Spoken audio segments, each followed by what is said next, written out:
Okay, great. Instagram, wonderful. All right, sounds like we are good to go. Welcome back. I am excited to be here again with you for another phase in our teaching series on activating your leadership through courage and self awareness. This is our third of 4 sessions. And if you missed the last 2 days, go ahead and backtrack on our channel and check it out. So, we're going to be diving into the middle of a 3-part series here. As a reminder, for those who don't know me that well or don't know me well yet, I'm Leanne Mallorie. I am an executive coach, a creator of the Guts and Grace Women's Professional Coaching and Leadership Program, and author of the book by the same name, Guts and Grace, A Woman's Guide to Full-Bodied Leadership. I am the go-to coach and guide for secretly woo professional women who are committed to making a big change in their industries, their organizations, or their communities, and who know they need to do it without burning out. In summary, I help women leaders tap into the wisdom of their bodies and fully activate in their leadership so that they and their organizations can truly thrive. On that note, what I want to do before we dive into content today, as we often do, is take a moment to connect with our bodies, since we are in a practice of embodied leadership here. I don't know where you've been or what you've been doing over the course of your day so far, but it's always useful to take a moment to re-presence ourselves and really kind of set the intention, set the container in our own way of being to be able to receive, since you're going to be receiving some new information today. So take a moment and bring your awareness into the sensations in your body, meaning let yourself stop thinking for a moment if you can and really focus on feeling. For example, as you take your next breath, feel the chest rise and fall, or your lungs expand and contract. Feel for a moment perhaps the weight of your behind on the chair or your feet on the ground.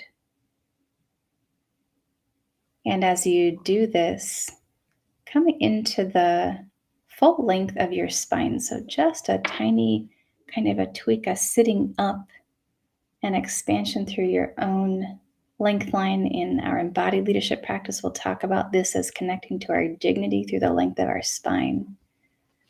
I'm here, I belong. And once again, tune your awareness into feeling. You might notice a sensation like the temperature in the room, or a tightness somewhere in your body, or even an emotion or a mood. Just checking in, getting present. And as you do that, I want to affirm for our time together that we are in exactly the right place at exactly the right time to do the learning that will support each of us on our path today. That we are open and receptive to new truths that we're ready to hear now, and that we are firmly grounded in our own presence and inner knowing at this time, and that we will get what we came for, because we always do. If your eyes were closed, you're welcome to open them, grab a notebook, a journal, a pen and paper, your keyboard, and get ready to receive. So as I mentioned at the beginning, this is the third day in a series on activating your leadership through courage and self-awareness. If you are tapping in today, I want to just invite you to put anything you'd like about why you're here and or what is your relationship with activating through courage and self-awareness at this moment in time. I'll saying hi to Bailey, who's here in the chat. Hi to Dr. Iman, who is, it looks like, saying good morning from Maui. Welcome. That makes me feel warm to know that you're dialing in from Maui. Glad you're here. And just if there's something you'd like to share about why you came, please do. If you're watching this later, I'm always interested in why folks are coming to receive these teachings, to be in community and conversation together. In this conversation that we are in, we started out with just a general overview of what does it mean to activate our leadership and why does it take courage and self-awareness. Yesterday in our second session, we talked about the first step in a 3-step process, which we called release. And as I was thinking about teaching today, our second step in this process, we call receive. So release, receive, and finally realize, we'll talk about tomorrow.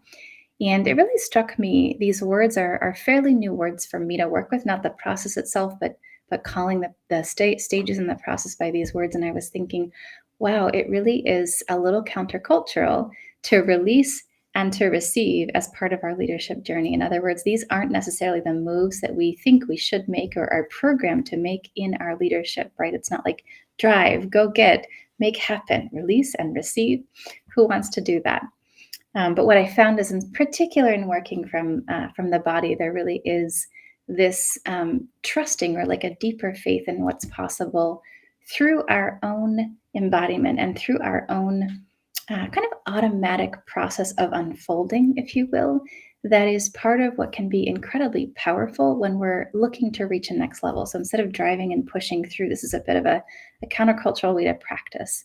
As a reminder, last time we talked about release, and really this is about releasing old patterns, old strategies, old habits, things that are built in us that we've taken on earlier in our lives or our careers, so that we can make space for the new. And in our second step today, we're going to talk about what I call receiving. So the step of receive is the stage where once we've released and created a little bit of space, we start engaging into a deeper kind of listening to ourselves, to source, to our knowing, to what we long for example, and open ourselves to an exciting future possibility to come through. This could be, for example, a possibility for our organizations as I release and let go of the things I've been holding on to in terms of how I think, how I feel, how I be, how I do. I can see that something more is possible for my team, for the mission that I'm actually engaged in, for the organization that I'm leading. And because I've let go of the tight hold I've had, or because I've let go of the old paradigm thinking that I've been engaged in, this new thing starts to kind of float to the surface and it feels more possible now. Or I can even just see it when I couldn't see it before now. Last time I told the story of an executive director of a nonprofit law firm, and as she began to release the doubt and the way she was shutting down her own aliveness, what she started to see was that she already had relationships that could make possible a new partnership that could open a real possibility for a new center for her organizations. They expanded their kind of floor space and space for the team by about 50%. Receiving, in a way, the instinct or the intuition to turn her attention back to something she'd started to cultivate before as a new possibility that really might have some legs. This can also be a receiving of a knowing or a feeling or an understanding of a new version of yourself that is, kind of the medicine you've been waiting for.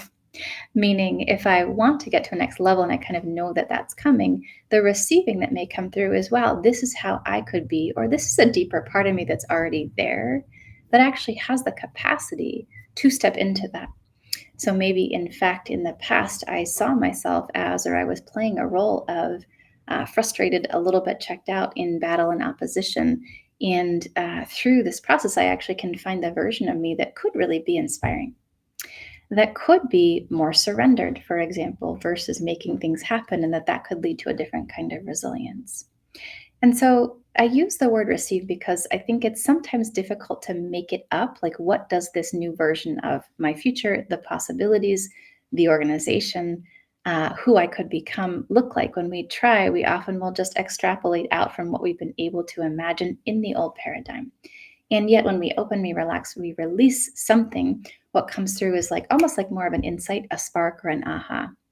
And my sense of that in teaching this work for a long time and working with many leaders in this way is that it kind of comes from, again, instinct, kind of comes from the body up versus the mind down. And it's hard to make happen. Often I'll be working with someone in this stage and we have an inkling of it. Maybe we name it, we talk about it a little bit, we help kind of create space through conversation. And then they go home and they take a walk or they're in the shower and suddenly, boom, I can see it. Suddenly, boom, I can feel it. I have a sense of what it is. Or we also work through embodied practice, which I'll talk more about tomorrow, meaning maybe we're doing a practice where we're actually getting in touch with the aliveness in our bodies. We're feeling something about ourselves. And then suddenly a new version of me starts to come forward. It starts to reveal itself through that practice. So it's not a mind down, it's a body up. And that's why I call this stage receive, this step. Okay, so how do we actually do that? Like, what does that look like in practice? When I'm working with folks in this context, again, first it's kind of this softening, listening, opening to a knowing. And then what we do with it is we start to craft it into what I call a new North Star or a declaration A declaration of intention, which is really a statement of commitment to a future possibility that's based on this kind of inner knowing, this thing that came forward for us. This work is inspired by my training at the Strozzi Institute, among other parts of work that I've trained in deeply over time. So I want to give a nod to the Strozzi Institute for this working with an embodied declaration as a practice. Also influenced by the work of Fernando Flores, a linguist from Chile, who began to speak about the speech acts, or the actions that we take through our speech and through our language. Declaration, I'm declaring something new to be so, being one of those speech acts. And when we think about this, we think about I'm declaring, I'm choosing to commit to and declare out loud, declare through language, and then also work with through my body and my presence this new possibility. So a new North Star, a declaration of hope, possibility, future, where I'm going, that I'm going to lean into becoming. And what's I was going to say amazing. I guess I'll say that. What's amazing about these declarations, about these statements, is that they also have the capacity, coming back to our original topic of courage, to generate courage, to generate momentum, and also to help us in some way begin to get bigger than our challenges, our fears, the old paradigm, the things that might be well programmed in to hold us back or keep us small or keep us safe.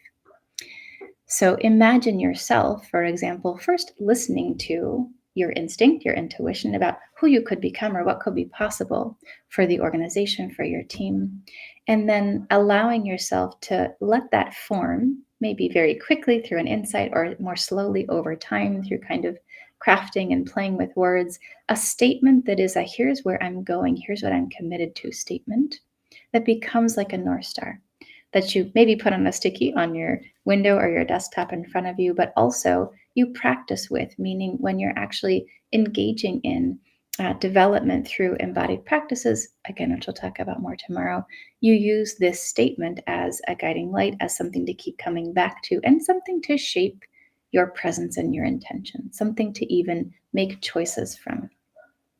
So this is part of the receive stage. And then the other part of it is, let's just say you've crafted, you've chosen, you've decided on this statement of intention, this declaration that you're going to work with, this sentence that becomes like a North Star. Then the question is, well, how do I need to be to really become that, to really fulfill on that? Or maybe even more in receiving mode, when I speak that out loud, when I connect with that, when I decide that, how does it, how do I become? How does it actually inspire me to be? What comes through me in that moment? So perhaps I say it to someone in a meeting, and when I say it, I actually feel almost like a different sensation or a different mood or a different posture actually comes through me. Wow, I feel more dignified. I feel taller, for example. I'm noticing that there's something else that is how I'm being in my own embodied presence that is related to that. So also through receiving, through connecting with and then receiving through the body, discovering what are the new ways of being, new qualities of presence that are so of me when I am fulfilling on this new intention, this new declaration. Through this practice, through this stage, through this step, really a coherence begins to get created, so that rather than be more fully in alignment with my past, with what I'm moving away from, with what I might be wanting to let go, I become more and more fully aligned, attuned, and coherent with the future possibility that I'm leaning into. Okay, so what does that look like in practice? I'll give you an example. A number of years ago, I was working with a young woman who at the time was a budding director at a Fortune 500 company, and she had a really strong passion for environmental sustainability. When we met, that was part of her role, and she was really, in a way, ready to make a bigger impact, ready for a next level. Actually, when we very first met, she wasn't even yet at the director level, but we worked together over a period of time. And she really had a big vision. She saw a lot of what she felt was possible for her company. She was also a fairly high performer. So she was someone who got really good reviews, who people did continue to uplift, thought about promoting, gave opportunities. And for her own kind of self-assessments, like she was doing well, but there was more. She could see that there was more the company could do and more that she could be contributing.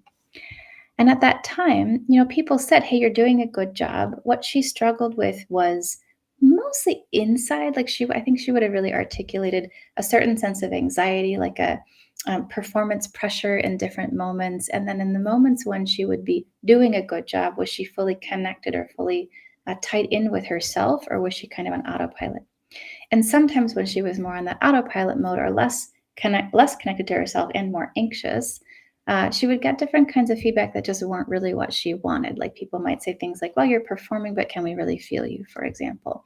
Or like, you're doing a good job, but I'm not sure if I want to go with you still, right? It was like the performance was on, but the movement of people behind her wasn't quite clicking totally yet.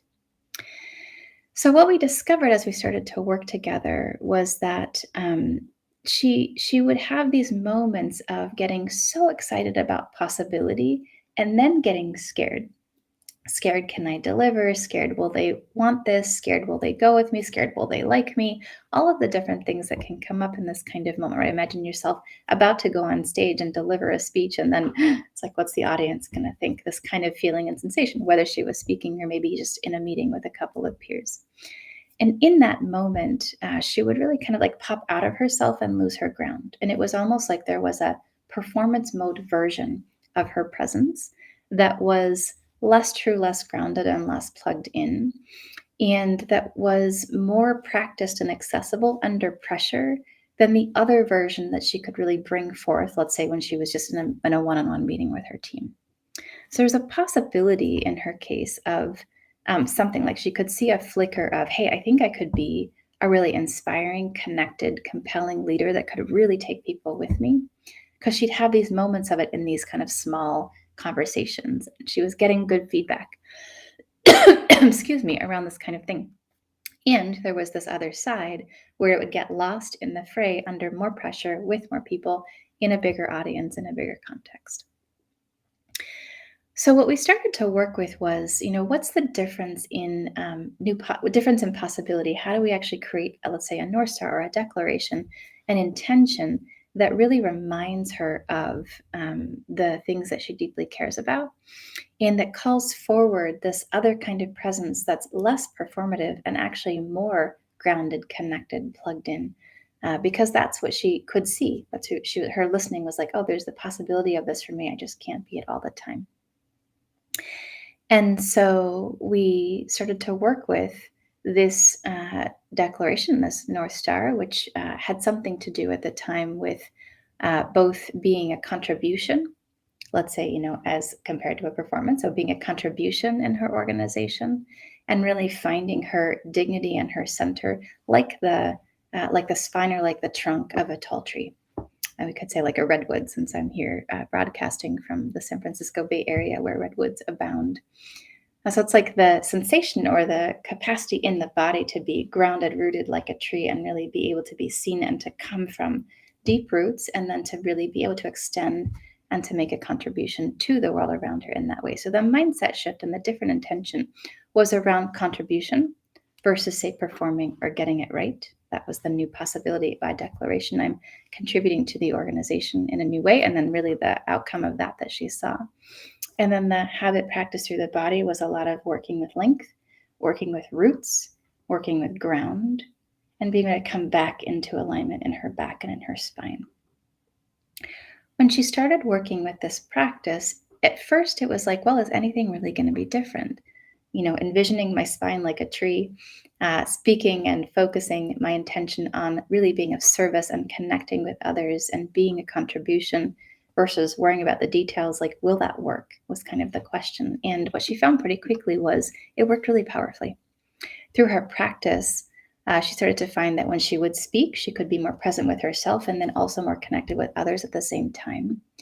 And through the risks that she was taking to be able to speak in bigger contexts and make proposals and make pitches and actually put things on the table with this service declaration and with this different kind of groundedness and different staying in herself at that time, and therefore like the settling of her anxiety, she was able to get even more attention and eventually did get the promotion she was looking for, and eventually ended up at a more senior level at another organization. So this is one example of how this can look. And I would say a couple things, really like to learn from this is that where we focus our attention matters. Having a crystallized, North Star guiding light that is more potent to us, that we feel even more committed to than the stuff we worry about, can really be a galvanizing force. And then that courage can come from this kind of an intention. And then also that as we tap into this intention, the different version of self that comes forward can have a lot of potency, can really take us somewhere. Again, in the case of the client who I mentioned, I would say if we had just said, focus on contribution and let yourself feel your spine like a tree from kind of a mind space, like, hey, we should just try this on, it probably wouldn't have resonated. But it came through a deeper listening to what was so in the moments when she was really at her best that she wanted to keep bringing forward, keep cultivating, and also a tracking of and a letting go of the older paradigm of performance, tightening, I need to get it right, and the things that went with that. So hopefully this is at least interesting, maybe inspiring. This is really the possibility that I want to put on the table. Again, going through these stages of releasing and then receiving the new vision, the new way of being. Tomorrow, on our last session, we will talk about the third step, which is to realize, and that's both getting the outcome, but also being in a process of realizing this over time through practice. So we'll speak more about that tomorrow. For today, what I want to leave you with, again, is a couple of questions. And the first question is, for the sake of being able to start listening for this new intention, this declaration, North Star, first question is, what do you care about? What matters to you more than your fears, frustrations, or challenges? What do you care about either becoming or contributing to or moving forward or serving more than your fears, frustrations, or challenges? It's question number one. I invite you to write it down, come back to it, sit with it after this session ends if you'd like. And the second question for now is, what, if any, hidden strengths or superpowers or just qualities like aspects of your beingness do you keep at bay, but you kind of know they're in there? What hidden strengths, superpowers, or qualities of presence, ways of being that you can access do you keep at bay or not always bring fully forward, but you kind of know they're in there and actually might be useful for this next level version of you? So, as I mentioned, as this is a step that's more about listening and receiving than going after, I invite you to perhaps spend a few minutes journaling on each of these questions, then just let them sit and go about your day, but keep them kind of light touch in the back of your mind. And as you're on a hike, as you're in the shower, as you're washing the dishes, as you're doing something else that's not necessarily thinky, just let them keep simmering and see what comes forward. It can also be that being with questions like this, you'll catch yourself in the act of an answer. I'm going about my day and I say something, or I feel or I find myself being something and I go, wow, okay, that's the thing that I was looking for. So I dare you to be with it in this kind of more open, receiving, listening way versus trying to figure it out. All right, on that note, just to summarize, today was our third day in a series on activating your leadership through courage and self-awareness, focused on receiving, step 2. And tomorrow we'll visit step 3 and explore how to realize this declaration through regular practices that build some capacity and help to anchor this emerging new self and this vision. If you have enjoyed the content or you want to learn more or you have some questions about how to implement things, I'd love to be connected with you. Always happy to have a conversation. If you would like to book a coaching discovery call and ask some questions, really happy to talk. And as a reminder, our offerings here at Guts and Grace Leadership also support with this. So our core offering is a year-long women's leadership coaching and mastermind program called Guts and Grace. But for those who want to go faster, we also have coming up an 8-week group coaching program called Cultivate, beginning in about a month, which is focused on accelerating your transformation. So if you feel ready to step into something like that and want to get some support for your current and budding activation, I'm really happy to have you join us. Okay, let's take a moment to close together. Take a breath and a big exhale. And as we do that, I want to close here today by once again affirming that we have been in the right place at the right time, having the right experience to get to our next level of growth. That our paths have come together today for a reason, and that reason will continue to be revealed in good time. That what you learned here today or what came to you today will pay dividends as you continue to reflect on it over the next few weeks, and that we are always supported and everything is working for us, no matter how challenging, unclear, or surprising it may seem at this moment. I wish you an awesome rest of your day, and I look forward to seeing you again in our next session tomorrow. Take good care.